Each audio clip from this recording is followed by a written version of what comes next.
100 local people. Tonight is the first night of what will likely be a week of waiting to see if they will be the ones who get to decide the fate of former UC police officer Ray Tensing. They've completed a lengthy questionnaire. Local 12 Sydney Benter is at the Hamilton County Courthouse with what questions the attorneys are asking and what they tell us about what the jury could look like. Sydney. Rob, I have a copy of the 25-page questionnaire that potential jurors were asked to fill out in court today. Some of the questions are quite basic, your job, your age, but others are more probing. It's all in an effort to seat an impartial jury for a trial that's already gotten so much attention. With a questionnaire like this, you ideally will know a lot more about these people when they sit down.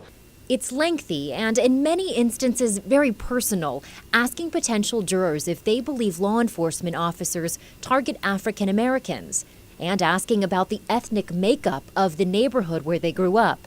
Criminal defense attorney Hal Arenstein says detailed questionnaires aren't all that common. You don't want an abstract answer. You want to try and pin people down on their answers, and that's why you see when you look at this, there may be 3 or 4 different answers to one question because they're trying to really pinpoint where somebody is coming from when they answer a specific question. Both sides are also trying to figure out how much, if anything, jurors already know about the case.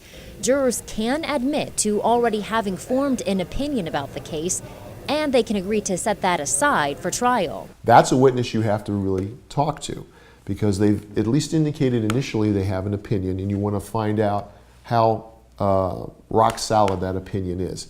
Isn't it an opinion that can be swayed based upon the evidence? Arenstein guesses the defense wants jurors with ties to law enforcement, and he assumes the prosecution wants a diverse jury.